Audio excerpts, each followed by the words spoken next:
Welcome to Season 4 of Digging Deep with Dr. Christie K, the podcast where we have honest conversations that inspire purpose, ignite courage, and remind you that your story still matters. I'm your host, Dr. Christie K, and this space was created just for you, the leader, the dreamer, the believer, the builder, the one navigating life in real time. Here on Digging Deep, we don't skim the surface. We talk about faith, life, leadership, legacy, healing, growth, business, family, and everything in between. Because real growth happens when we're willing to go beneath the surface. If you're ready to grow deeper, live boldly, and leave intentionally, you're in the right place. Let's dig deep. Welcome to the show.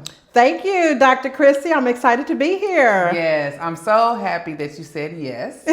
And tell me, why did you say yes? You know what? And I'm so glad you asked that question because I not too long ago came across Shonda Rhimes' book that is entitled A Year of Yes. Now, she came out with it 10 years ago, and it just so happened she did a new version, right? A 10-year anniversary. And I said, you know what? I'm going to buy this book, right? And I've started reading it, and it's interesting, right, to find yourself saying yes. Because so many times the reason why we say no is out of fear. Yeah. Right? And it's like, oh, wait, no. You know what I'm saying? Yeah. Not because it's out of alignment. Yeah. But because of, right, oh my goodness. So I decided to say yes. Yeah, thank you. And I have seen you in action over the years, even before we served together in a particular organization. Yes. And I have always admired how you can work a room. Thank you. People gravitate to you. Your energy is so authentic. Thank you. And you operate in a very transparent manner. Yes. And so I just love watching you work. Oh my goodness. Well, thank you. That means a lot coming from you, Dr. Christie. Because look, I admire you when I think about, your business and how you go about it.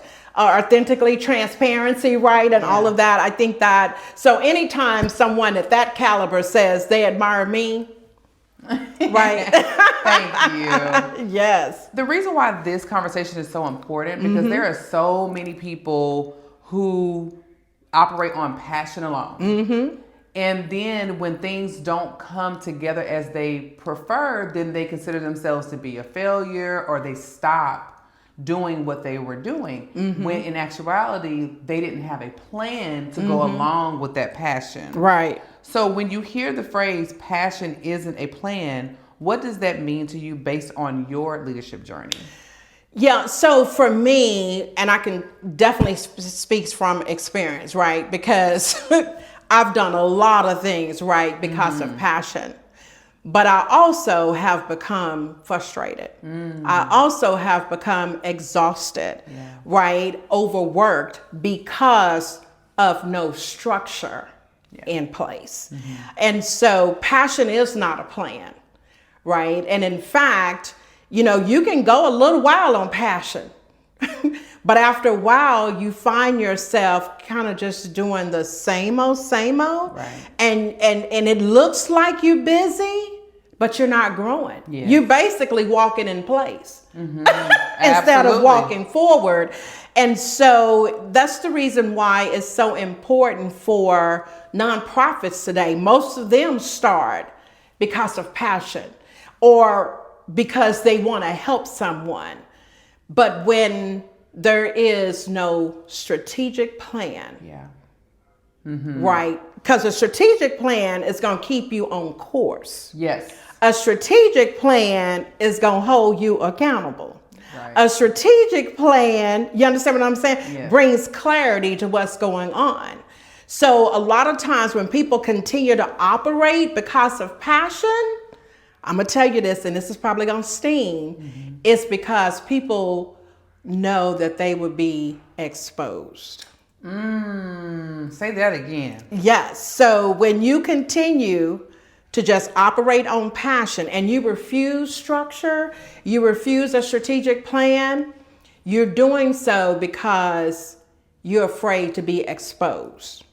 Oh, wow. Yeah. Because what the strategic plan does for you, right, is bring about accountability. Yes. It brings about clarity, right? You understand what I'm saying? Absolutely. And so it brings about true governance, right? And holding people accountable. And so many times, right, as a founder, sometimes as a CEO, as an executive director, right, you don't want to necessarily be held accountable to what needs to be done. You just kind of want to feel like, hey, I'm making an impact and hey, I'm doing this and and you got it all in your head and that doesn't help the organization grow. Right. And there's a lot more to just wanting to create impact. Absolutely. There's more than that. There's paperwork, there's rules you have to follow. Absolutely. Yeah. Absolutely. Yeah. I love and the that. thing I talk about too is if you put the strategic plan in place, guess what? You can end up making a bigger impact and more importantly, leave a legacy. There are so many nonprofits that have gotten started. They'll go a year or 2 years and then they die by the wayside. I know a young lady who started a nonprofit similar to the one that you and I, right, are familiar with. And she basically wanted to do the same thing. She'd asked me to mentor her. And at first I was like, I'm not going to mentor her and she's going to be doing the same thing we doing, right? And then the Lord was like, girl, if you don't sit yourself down, what do you mean you're not, right? And so I did, right? I mentored her and she got started. She did the whole launch, boom, boom, boom, you know, because I was walking her through, okay, have you thought about this? What about this? You know, things like that. And she did it for about 90 days, right? And she was excited about it. She was passionate about it, right? You know, to the point to where you asked me to be your mentor, right, to help you. But after a while, because you didn't have a strategic plan in place, right, and you really didn't, and so many times too, Dr. Christie, right, and I know you've seen this in your business, so many of us as African-American people, we want to start a business, but we don't do our due diligence. In preparing for what the business can be, should be, right? We just get started, right? We go get a URL, we go get, you know what I'm saying? We get a couple of colors, right? Half of a logo, you can make them on Canva today, right? You know what I'm saying? And so you done put your shingles out. You know, and the grand opening. We definitely doing a grand opening. You know what I'm saying? Like we got to have the charcuterie boards, the wine, you know, we doing all of that. And, you know, we have to have the macaroons with our logo on it. We doing all of that for sure. And we bringing in a photographer, videographer. We doing all of those things and don't have plan one. Written down. Nothing. I talked not too long ago about the real work happens after the grand opening. People put so much money in the grand opening. I'm like, you better open those doors, get you a piece of ribbon from Michael's. Cut it with your scissors from the dollar store. Right, and say grand opening. And save that money. Absolutely. For operations. Absolutely. Absolutely. But it happens every time. And so you end up, and here's the thing too for me about the nonprofits. We're trying to help our community, right? We're trying to help the very people who need it. And so the problem for me is that as a nonprofit, you're in survivor mode. KJ, what does that mean? That means that you're barely making it yourself. And you want to help people in the community. You can't help the people in the community because you can't even help yourself. That's right. You know what I'm saying? And so for me, that's a problem because how can you truly make an impact in our community when you don't even have your ducks in a row? And I'm not saying you got to have it all figured out, but you need to have set down and, you know, with the financial planner, you know, with some potential donors, how do you plan to get your money rolling in here? That's right. Right, as donations. You got to have more than one avenue. right? You can't depend on good old government. Right. We know what they doing, right? So you got to really come up with this plan, and you need people to help you. And I see this all the time too. So many nonprofits, right, want to work on volunteers. That's great. But guess what? Your volunteer ain't got to come tomorrow. That's right. A volunteer is not committed like an employee would be. Yes. You understand? An employee is coming. Right. They gonna do the work because they want to get paid. Right. Right. And we hope, right, that they believe in the mission. Yeah. Right. To really help us move that forward. Right. But a volunteer can wake up today and say, oh, you know what? I'm not gonna go in today. Yeah. And not come. And nothing you can do about it. And zero. Sound like you've dealt with that before. Oh, absolutely. Yeah. Absolutely. And so you can do that for a minute. And should you have volunteers? Yes, there's a lot of different programs and things that you can use them for, but you need a staff. Yeah. And so that's another problem that founders, CEOs, executive directors run into, that they don't even have the finances to even bring somebody in to pay them. Everybody is not going to volunteer their time and give of their expertise. Yes, absolutely. You know what I'm saying? So, and it's more to it than just their salary. You got to think about benefits, right? You have to think about a lot of different things. And so many times we just rush to open the doors, have the grand opening, and then here we are spinning our wheels. Like I said, we walk it in place. Right. We're moving. But we're not going nowhere. Nowhere. So talk to me. So I know there are listeners that are probably like, I am passionate. I believe in this mission.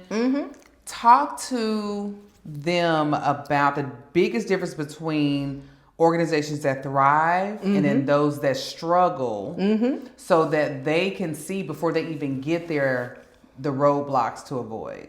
Well, one of the biggest issues that faces nonprofits is many times they go after family and friends for the board. Yeah. Okay? Because in the state of Texas, right, it says you need at least 3 people on the board. Well, because we're trying to do our paperwork and get it done real quick, Mama, can you be on the board? Sister, can you be on the board? Auntie, can you be on the board? Right? And while mom, auntie, and sister are great people, probably have their own business, maybe in a high position, right, an executive level at a corporate. But if they've never served on a board, it is totally different. Yeah. Right? And so many times that is the reason, right? So they bring in the wrong people, right? Because think about that for a minute. You have your mom, you have your aunt, you have your sister on the board. Yeah. Okay. Are they really going to challenge you? No. No. Well, they may. But yeah. Yeah. Because if you're the founder and you say, hey, this is what we got to do, oh, okay. Because they see it as this is your baby, right? So whatever you say needs to be done to be done. Yeah. And so for nonprofits, it is critically important to not only bring on people in certain expertise, like somebody knows marketing, somebody knows operations, somebody knows HR. That's a huge component that a lot of times is missed. Right? Understanding the laws, right? So you want to bring people in that has those different expertise, but you also want people that understand what it means to truly be a board member, right? Got it. Most boards that we see, right, unfortunately from us as African Americans, is what is called a working board. Right? KJ, what does that mean? That means that the board is doing operational stuff. And every single time when that happens, governance is not taking place. Got it. Right? So because you're doing the work of the staff. Yes. Right? And technically you can't do it well. Why not? Because 9 times out of 10 as a board member, you have your own business. Or you work for someone. Yeah. So you got a full-time gig. So you can't really dedicate the time, the effort that's really needed for the nonprofit. Right? So many times what happens is, and many times they stay in that survivor mode, is because they have a working board or they have a volunteer base nonprofit, you know what I'm saying, versus really bringing in that expertise and having folks that governs. And then you have a staff who really can help you with the operational piece. They just don't do, and again, back to the plan, right? The Bible even tells us, right? No vision. Yeah. The people what? Perish. Yeah. I mean, you know what I'm saying? So you have to have that. And many times too, and you've probably seen this, Dr. Christie, right? Just in your day to day, you can say, hey, I want to do X, like you starting out. Oh, I want to do X. But if that's not written down, nobody really holding you accountable. Right. Tomorrow, you're doing something else. Absolutely. Next week, you're doing something else. Yeah. And before you know it, you now are doing all of these different components that is not in alignment with why you started the nonprofit. So that is huge. So when I think about it, it's the boards, you know, not bringing in the right people. You can even not even hire the right staff, right? Because again, you're just trying to get started. You know, oh, you see the community is hurting and you really want to help them. And so you really have to make sure that you're planning out each of these components, have that strategic plan. And can I help the audience today? Don't come up with 10,000 line items for a strategy. Yeah. Because you're not going to execute on all of them. Pick you no more than 3 and move forward. Yeah. Because those 3 is a lot of work. Right. If you do it fully. Absolutely. Right. So you don't have to start everything today. You don't need 10 programs to implement today. You know what I'm saying? And a lot of times just start with the one. Yes. In your first or 3 years and then grow. Yeah. You know what I'm saying? So it's just really a matter of them understanding that they have to have a strategy. You have to have a board. And what the board does is they just oversee, right? Making sure that the CEO, the executive director, right, is executing the approved strategy. Right. Right? That's all it is. That's all. It's it. I think about the boards that I've served on, and you know, I've had some where I was a part of a working board and a board that wasn't a working board. Sure. And I've really enjoyed seeing the different aspects of each. And I often think about people on the outside looking in, that's looking at the polished finish of a nonprofit. And before serving on boards, I would think, oh, they have themselves together. Everything is crisp and everything is perfect and all the things. But to get on the other side, and I'm like, wow, yeah, there's a lot.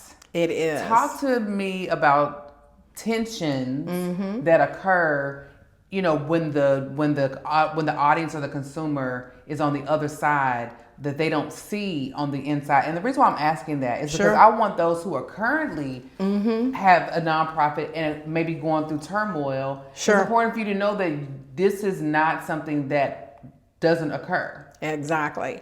So let me say this too, and this is critically important for all of the nonprofits out there. If your board is not receiving board training, normally you would say, Houston, we have a problem. We're in DFW. DFW, we got a problem. All right. You have to ensure that your board receives proper training and that everybody really understands, right, their role. Many times what happens is a board has the weight really of the mission on its shoulders. That's its ultimate responsibility, right, is to ensure that staff, right, is executing on the mission. At the end of the day, that's it. So the board carries weight such as, do we fire the CEO and bring in someone new? And that's huge, because we all know that anytime leadership changes, right, the course is going to change. Yes. The mission is not going to change, but the leader is going to kind of move you in a different direction, right? Many times people don't understand that the board has on its weight the financial the fiduciary responsibility of the organization. It has to ensure that the CEO or the executive director and staff is paid. Yeah. There has to be funds available for that to cover their benefits, right? So they carry the weight of that. They carry the weight of ensuring that those revenue streams, right, are coming in. Rent is paid, right? Electricity is paid. All of the things, right? Systems are in place, right? They really, are looking at that and saying, hey, where do we need to improve on systems, right? Because the CEO may have gone to them and say, hey, in order for us to grow, we need to be able to do this, right? And so they carry the weight of, is it possible or not possible? Right. Right. And so many times, and that's even in a for-profit. I mean, you know what I'm saying? People don't understand that, but it's not easy because you really are carrying the volunteers' life in your hand, the staff members, right, in your hands on every decision you make or don't make. Right? Because at the end of the day, the board has to approve or disapprove whatever has been presented to them. Right? And so ultimately, they drive what the organization, in essence, will accomplish or not accomplish. Yeah. So the weight is heavy for any board member. And I'll just throw this out here as well. One of the main differences for board members in a nonprofit versus a for-profit, this is huge, and I really want everybody to hear this, is this. For-profit board members do not have to fundraise. For-profit does not have to fundraise. For-profit. So if you're on a board at a corporation, they're not asking you to bring in money. Why? Because the for-profit organization makes money. Got it. Right? You see what I'm saying? Okay. So I'll just throw this out here. I used to work for this company, Verizon.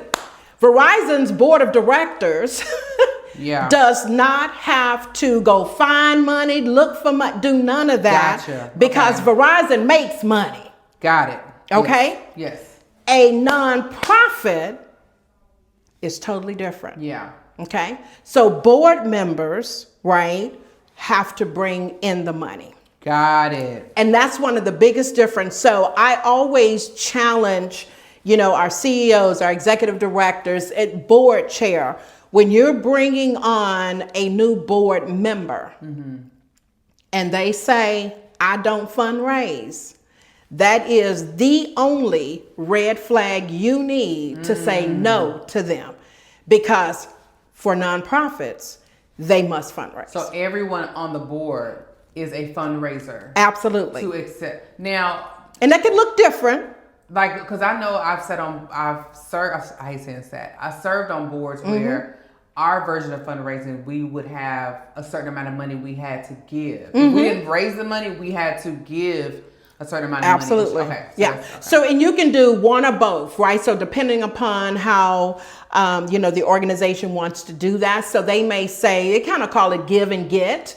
Right. So you may say each board member is responsible for $5,000. Right. So when I say responsible for $5,000, you need to raise $5,000. Right. And however way you need to do that. A lot of times organizations may have 2 signature events, maybe 3, and they want you to go find a sponsor that would cover, say, $5,000 of that event. Okay. Right. So you're responsible for that. Some boards have, not only do we need you to be responsible / raise $5,000, but then you also have a board member obligation, right, of $1,500. Now, many times if you have gotten board members, say, that works in corporate America, a lot of times they can get their organization to pay their dues. And basically that's what it is, to pay that $1,500. And then the board member, right, then go get that $5,000, whether that's through a sponsor, friends, however they want to do it. Now, a lot of times, because everybody says this, I'm not good at sales. I don't like asking people for money, So I need all board members to hear me. This is not about asking people for money. This is about asking people to support the mission. It's different. You're not asking for money, right? You're asking them to join in with you in making a difference in the lives of whoever it is you serve. I like that. Right? So you have to look at it like that, right? And then sometimes people say, well, I can't want to do that either, right? Okay, well, look, you got to know somebody. So if you don't know how to ask them to join in the mission, at least bring them to the table. So the CEO and executive director can close the deal. And that still will act on your behalf of you bringing in $5,000, if that's the ask. Yeah. Right? You see what I'm saying? But you got to do something. Right. And let me tell you why. Because you approve the strategy. Yeah. You approve the strategy that said corporation, nonprofit is going to do X. Well, how you think they going to do it? Right. You're right. Because you already know what's in the bank. Yeah. Right? You got staff. They get paid every 2 weeks, the 15th and 30th, however that is set up. Right? So money still got to come in the door. Right. Right? So you approve the strategy. So you're part of ensuring that that strategy, right, is executed by making sure you do your part in bringing those dollars in. I love that. Yeah. And you mentioned systems several times. How does the absence of systems and structure affect staff morale, culture, and trust? Girl, look, we tired, wore out, beat down. Think about this, right? And I know a lot of people's probably going to be upset about this, right? But let's talk about this thing called Google Drive. All right? It's a tool. It is. But it's ancient. You know what I'm saying? It's tiring when you think about, so you really need to put systems in place, because when you find that your staff spends the majority of their time doing administrative stuff versus truly making a difference on the clients that you serve, then you're going to wear your staff out. You're going to even wear your board out, right? Systems, and what happens too is that if you find yourself always answering the same questions over and over and over, that means you don't have a process in place. Yes. And 9 times out of 10, if I come ask you that question today, you're going to give me a particular answer today. Right. But Joe Blow come ask you that question next week, guess what? You're going to give a different answer. Right. So what's happening is that the same question is being asked, but a different answer is being done. So what happens now to the morale of your employees? They now don't fully trust, right, how it's going to be done, because it's being done differently every time somebody go ask the question. Right.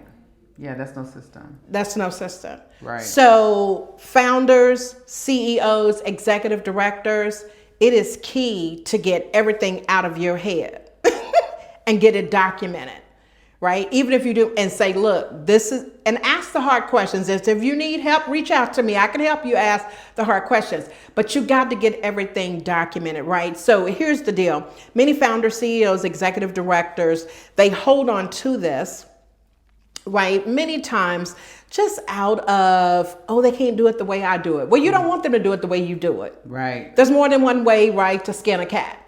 Yes. At the end of the day, right, we want to just get the job done, right? But if you're holding on to all of that, think about this, right? That the employees got to come ask you a question every day, right, all the time.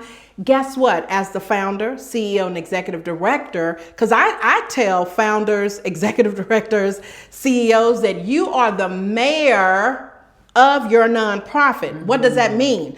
You need to be out in the community, shaking hands and kissing babies. Yes. Right? And guess what? You can't do that if you're in the office because you don't have a process written down. That's right. And let me help you with this too. You're also telling your staff that you don't trust them. Yes. Yes. You don't trust them. I got to be here, right? And you'll never grow, and you won't make the impact that you truly want to make. The executive CEO, right, founder needs to always be out in the community. You need to be going to events, representing your organization, telling more, because let me tell you, everybody don't know you exist. Right. And you need to be out there letting people know what it is you do, how you make the impact, and how they need to join in the effort, right, in helping you, whatever it is you do.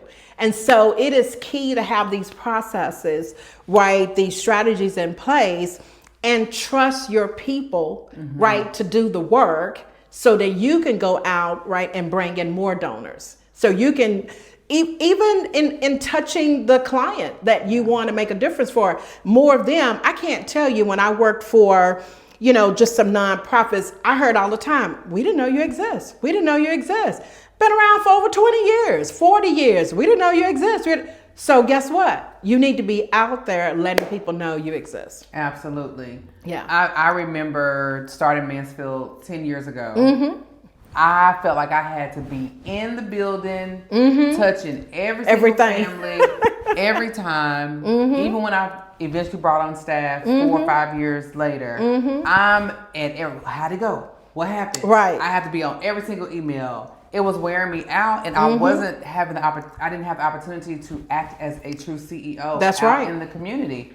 And then finally, I woke up one day. I said, you know what? You're paying people, and you're still doing their work. Exactly. And ever since I kind of took my hand off the wheel, they operate better when I'm not there. Exactly. Because I'm not there to answer the questions. They figure it out. And I have an excellent staff. Yes, I love it. To the listeners who are already established, they already have their businesses, specifically nonprofit. What's your advice to them about rebuilding and restructuring without crushing the spirit of their team? And what is required of them first so that they can relay the proper message to their team? Excellent question, and I love it. So for any founders, CEOs, right, executive directors, if you don't have an executive coach, because let me just say this too, you need somebody that you can talk to, that you can talk to freely about any issues that is going on at your nonprofit, and know that the executive coach is not going to put your dirty laundry out in the street, right? Because that's usually why a CEO and executive director don't really share what's going on, because they're trying to protect the nonprofit, right? So that's first things, right? So you got to have somebody that you can talk to, bounce ideas off of, right? When you think about, oh, I would really like to restructure, I want to, you know, kind of redirect how we're going.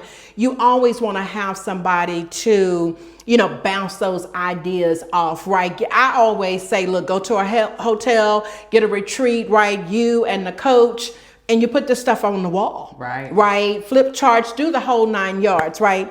And then when you come back to have this discussion with your team, right, now you can kind of share with them and give that clarity, right, of the new direction.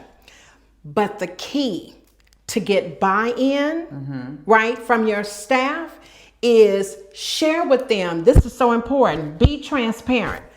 I don't know everything, right? This is the founder, CEO, executive director saying this. I don't know everything. Right?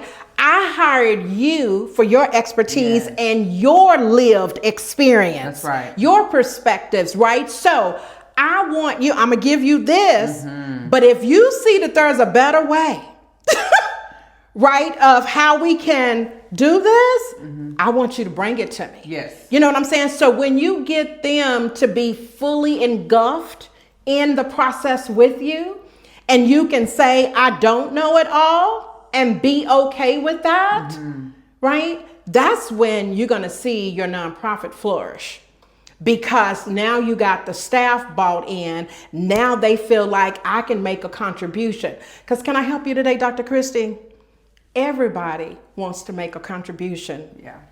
Right? Everybody wants to make a contribution. So if you can be a part of them and helping them see, right, what they do helps your nonprofit flourish. Oh my goodness, it's such a good feeling. And every night I get to go to bed feeling good. I get to wake up the next morning excited yes, to go to work because I am making a difference in the lives, right, of the people who really need it. yes. Yeah. Your passion about nonprofit is so infectious. I just love it. Thank you. I love it. Where did this come from? How did you get started in the nonprofit space? You know, this is so interesting. I mentioned earlier, right, that I work for Verizon. So for those of you that do know, Verizon years ago used to be GTE. Right? I remember, yeah. Yeah, so GTE and Bell Atlantic, which was out of New York, two local telephone companies merged and became Verizon. Okay. So when I was at GTE, we had what was called employee resource groups.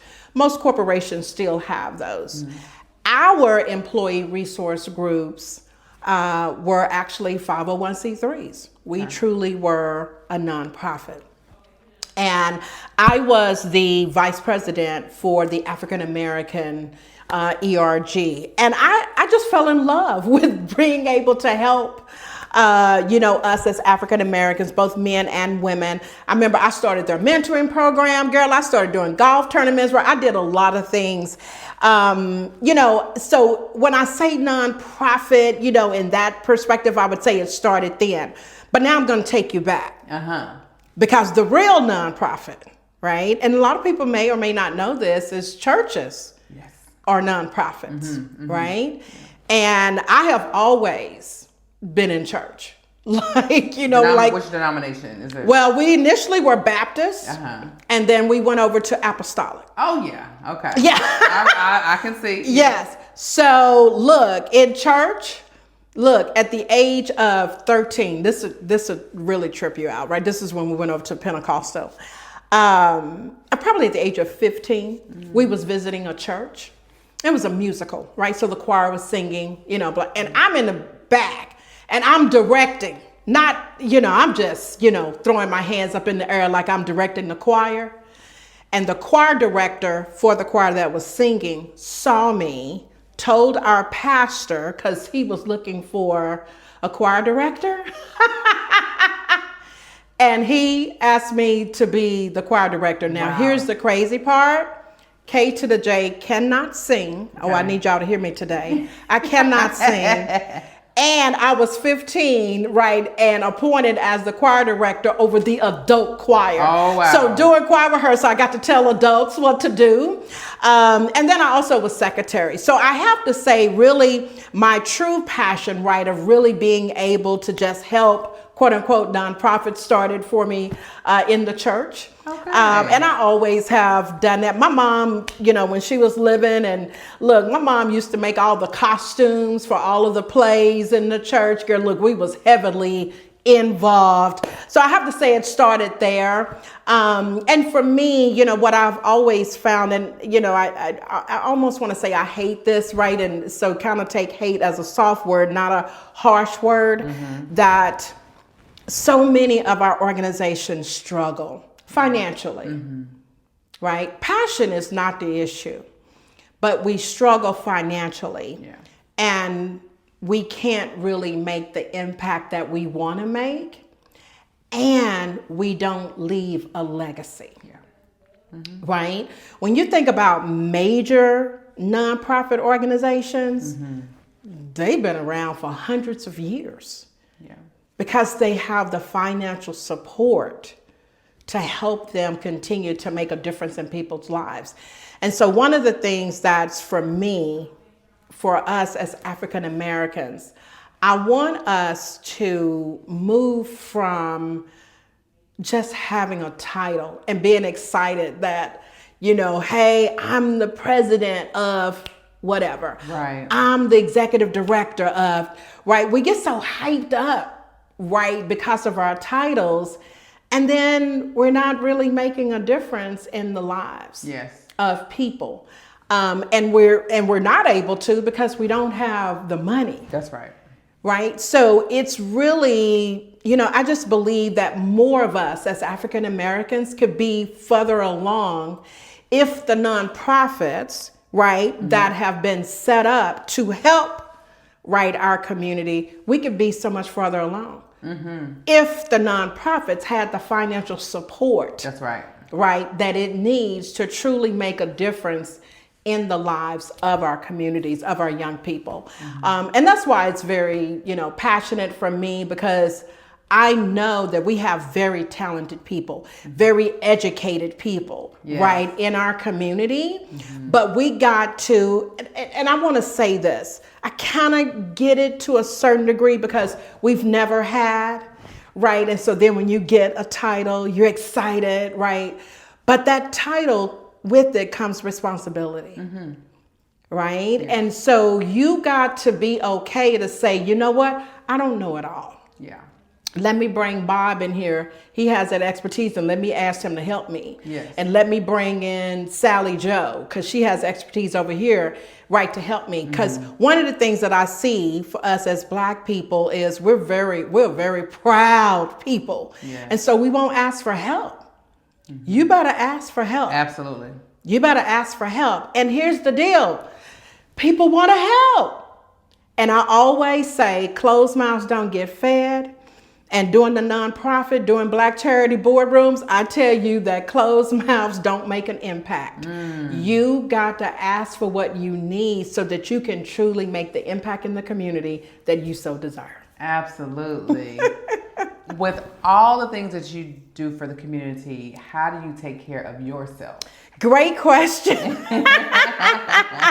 Great question. You know what? I have to say, because I'm this, right? So I tell people always ask, balance, right? And I tell people that balance does not exist.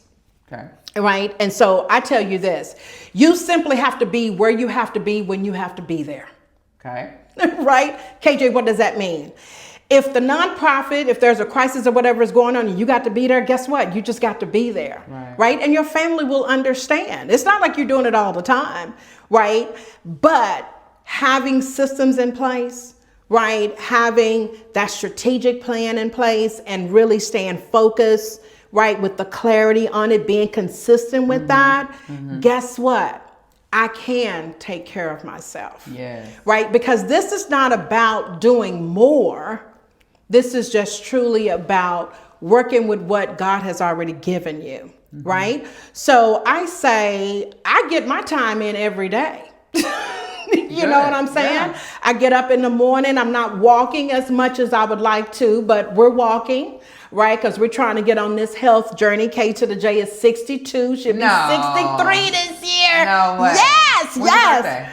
November. Okay. November, yeah. So I'll be 63.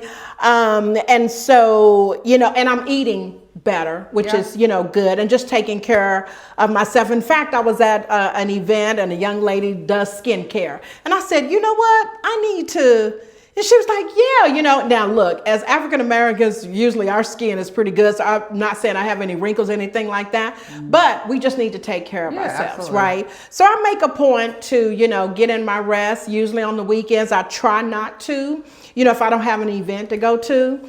Girl, people be trying to give me some girl. I'll be like, girl, look, I'm a homebody. I do not have to be in them streets. Same. I am so good, right? So, I have to say I do my due diligence really in making sure that I set aside time. I try to, at 6 p.m., I try to get off that computer.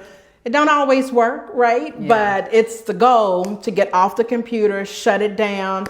Girl, look, and I'm going to watch Bridgerton. I've never seen this show. Oh my goodness. You need to watch it. It is amazing. You would love it. You would love it. Yeah. I will say you have done an amazing job with giving great advice to those who are looking to start their nonprofit and those that are in it and those who are on their way out because they don't really understand how to be successful. Sure. And making the impact that they set out to make. I'm going to say a word of prayer for those people. And then when I'm done, I want to give you the opportunity to speak from your heart directly to them. Okay.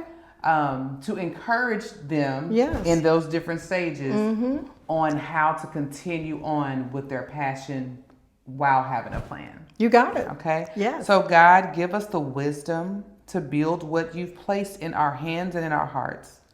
Teach us that structure is not restriction, it's stewardship. Help leaders operate with integrity, accountability, and clarity. Protect vision from burnout and protect teams from chaos.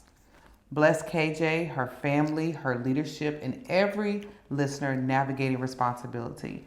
In Jesus' name we pray. Amen. Amen. Amen. Thank you so much for that, Dr. Christie.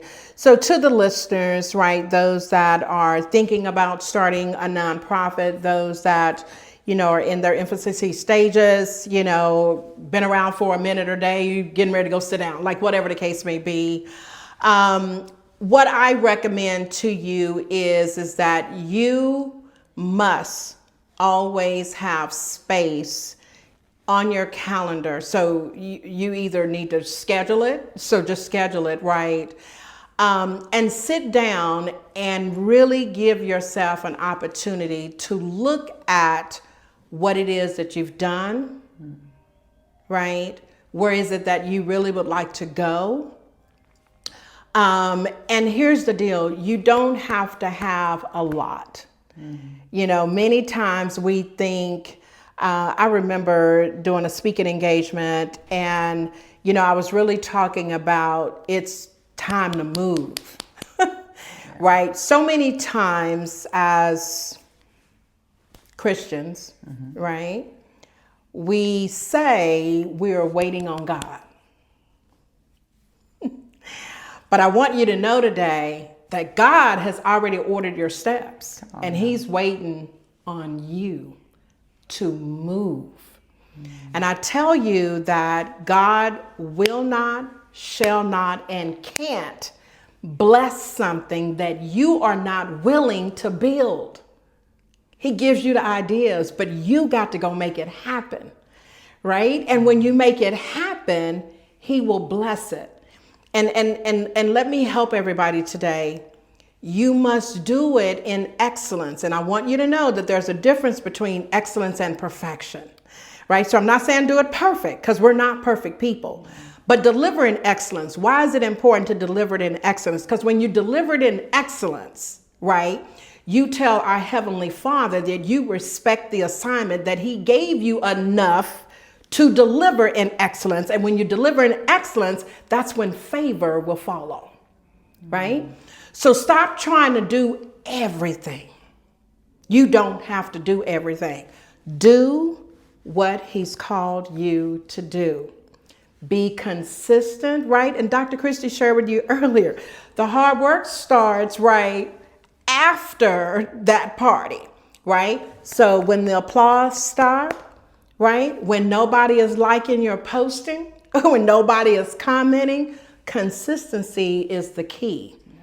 And consistency will be rewarded, right? And so the key is that stay focused on what God has given you, execute it with excellence, and watch him blow your mind.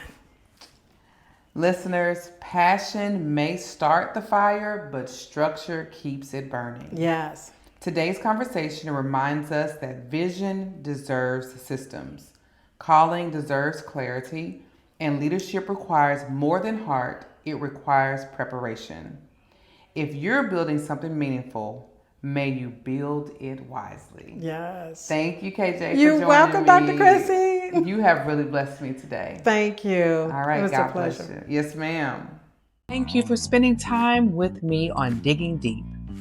It's my prayer that something you heard today encouraged you to keep going, to stay joyful, to stay grounded, and to remember that even in the middle of pressure, you are still becoming.